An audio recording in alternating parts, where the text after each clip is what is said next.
Saya mau bertanya bagaimana caranya agar kita bisa terhindar dari zina. Ya, dan apakah kalau saya bertobat dosa zina saya yang lalu bisa diampuni Allah Subhanahu wa taala? Saya senang sekali dengan pertanyaannya. Ya, saya mau bertanya bagaimana caranya agar kita, berarti Anda dan saya kan, kita semua bisa terhindar dari zina. Nah, itu bagus sekali untuk kita semua karena banyak potensi-potensi yang bisa menjerumuskan kepada itu. Ya, baik misalnya dari zina mata, zina telinga, zina mata melihat hal-hal yang enggak pantas untuk dilihat. Ya, kebiasaan-kebiasaan yang buruk, kemudian zina telinga mendengar kalimat-kalimat yang kotor yang mengarahkan pada hasrat seksual pada tempat yang tidak benar, ya, dan perbuatan-perbuatan yang juga sekarang banyak sekali perangkat-perangkatnya. Semoga Allah hindarkan kita dari itu. Termasuk juga iklan-iklan ya. Saya tuh sering kalau lihat misalnya baca ada komentar tunjukin admin kan, oh, kenapa Ustaz ini kok ceramah tapi iklannya snack video. Itu kan algoritma YouTube dari kebiasaan Anda aja nih. Jadi kalau Anda kebiasaannya lihat yang begitu atau klik yang begitu, datangnya seperti itu.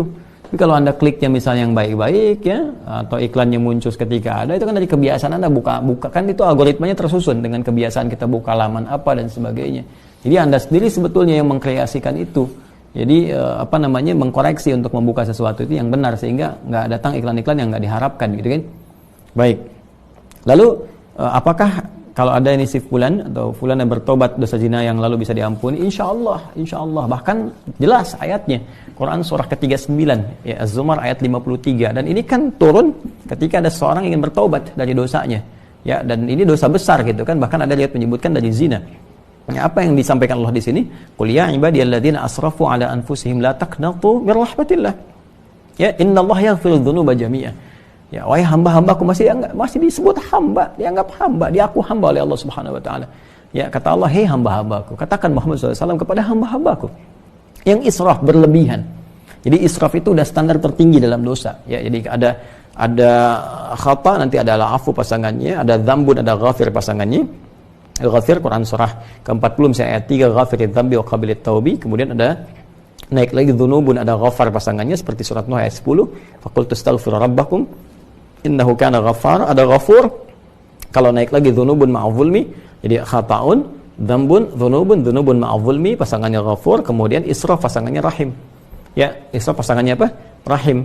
Makanya disatukan di Al-Baqarah ayat 286 kan? Rabbana la tu'akhidna in nasina aw akhtana khata'. Rabbana wa la tahmil 'alaina isran kama hamaltahu 'ala alladziina min qablina. Itu dzambun dan dzunubun ma'adh-dzulmi. Rabbana wa la tuhammilna ma la taqata lana bihi, seperti israf. Wa'fu 'anna al-'afwu waghfir lana, ghafir, ghaffar dan ghafur. Warhamna rahim. Nah, tingkat tertinggi ini dosa-dosa besar seperti zina kan dosa besar. Yang membunuh dosa besar. Maka kata Allah, "Qul ya ibadiyalladzina asrafu 'ala anfusihim," hai hamba-hambaku yang pernah berbuat israf. Mungkin ada sebagian yang pernah zina, pernah membunuh, dosa-dosa besar. Ya, pernah korupsi, mau tobat dan sebagainya. Masya Allah, ya, alhamdulillah dia mau tobat, mau kembali karena mungkin doa orang tuanya, doa sekitarnya, kesadaran dirinya, kan?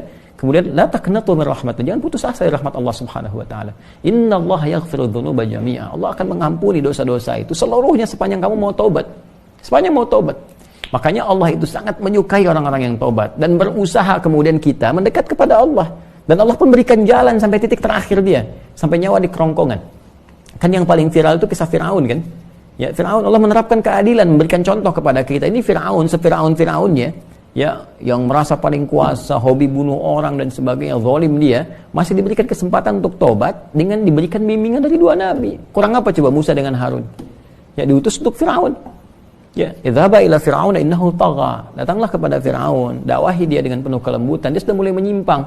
Jadi bukan masalah kekuasaannya yang salah. Kekuasaan silahkan berkuasa, nggak ada masalah gitu kan. Cuma ketika menyimpang dari kekuasaan, ingatkan kata Allah. Diingatkan itu karena sayang. Kalau nggak sayang dibiarin. Ya, makanya kalau ada ulama bisa mengingatkan, ustaz mengingatkan, kita yang keliru dan sebagainya, nggak usah marah. Kan? Nah, kalau kebaikan kita terima dengan cara yang baik dan mengingatkan pula dengan cara yang baik. Karena kalimat Qur'annya faqul lahu qawlan layyina, katakan dengan cara yang lembut. Ya, supaya dengan kelembutan itu la'allahu yatadzakkaru aw yakhsha. Mungkin dengan kelembutan itu dia sadar. Ya, ingat kembali bahwa keliru, dia khawatir, dia takut dengan Allah Subhanahu wa taala. Jadi Firaun pun dapat diberikan petunjuk oleh Allah dengan dua nabi, bayangkan, cuman dianya yang enggak mau. Ya, begitu nyawa ke kerongkongan baru munculkan daya tawar gitu. Itu yang jadi persoalan. Ya, jadi semua punya kesempatan untuk kembali. Makanya saya sering katakan Allah sangat mencintai para pelaku maksiat yang gemar bertobat dibandingkan orang soleh yang tidak pernah merasa salah. Ya, Jadi saya support teman-teman saudaraku ini atau saudariku, ya kembali kepada Allah, ya, dan tutup semua, jangan diungkap kemana-mana. Kalau sudah berdosa, taubat kita kepada Allah, minta maaf kalau terkait dengan hak-hak manusia. Setelah minta maaf, berbuat lebih baik terus dan lupakan itu semua, berbuat lebih baik sampai kita merasakan kebaikan itu nikmat dilakukan. Itu halawatul iman namanya.